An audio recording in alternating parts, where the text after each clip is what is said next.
வணக்கம் நண்பர்களே, இன்னைக்கு நம்ம கேரமல் பிரெட் புட்டிங் எப்படி பண்ணுறதுன்னு பார்க்கலாம். பேனில் அரை கப் அளவுக்கு சர்க்கரை சேர்த்துக்கோங்க. அந்த சர்க்கரை வந்து நல்லா மெல்ட் ஆகணும்.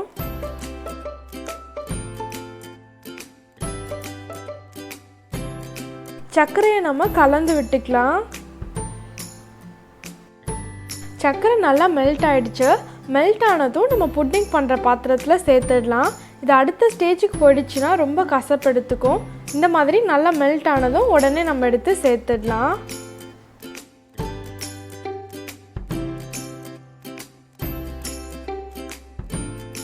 பேன் வச்சுக்கோங்க.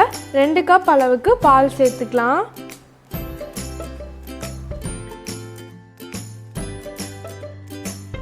ஆறுலேருந்து 7 பிரெட் ஸ்லைசஸ் வந்து நம்ம இன்றைக்கி எடுத்துக்க போகிறோம்.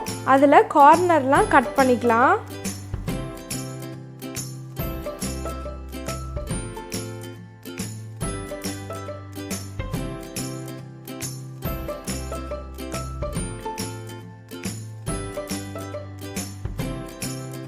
கட் பண்ண பிரெட்டை மிக்ஸி ஜாரில் சேர்த்து அரைச்சி எடுத்துக்க போகிறோம்.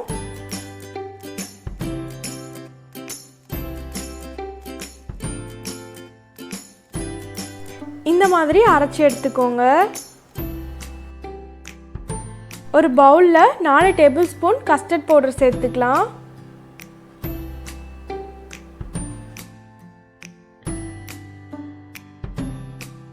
கால் கப் பால் சேர்த்துக்கோங்க.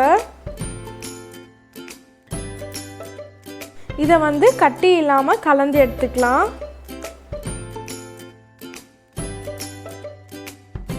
பால் நல்லா கொதிச்சாச்சு.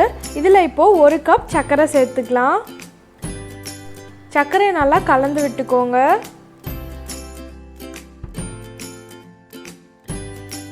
நம்ம கலந்த கஸ்டர்ட் பவுடரை இதில் சேர்த்துக்கலாம்.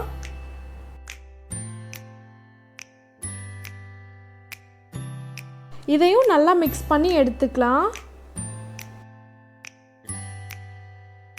பால் நல்லா கொதிச்சதும் நம்ம அரைச்சி வச்சிருக்க பிரெட்டை இதில் சேர்த்துடலாம்.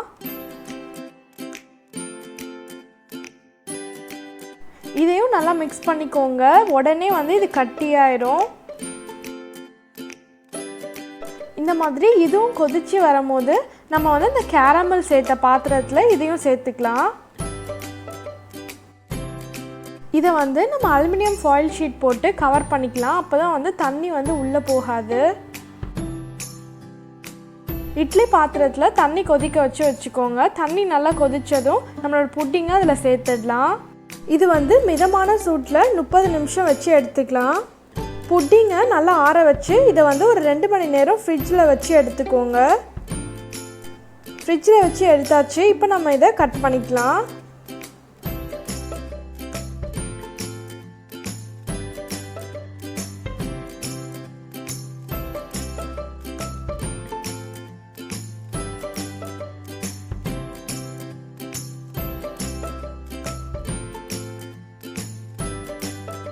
அவ்வளோதான், நம்மளோட கேரமல் புட்டிங் இன்றைக்கி ரொம்ப சூப்பராக ரொம்ப ஈஸியாக ரெடி ஆகிடுச்சு. கண்டிப்பாக இதை எல்லாருமே ட்ரை பண்ணி பாருங்கள். இந்த ரெசிபி உங்களுக்கு பிடிச்சிருந்துச்சுன்னா லைக், ஷேர், கமெண்ட் பண்ணுங்கள். நம்மளோட சேனல் சப்ஸ்கிரைப் பண்ணாதவங்க சப்ஸ்கிரைப் பண்ணுங்கள். நன்றி நண்பர்களே.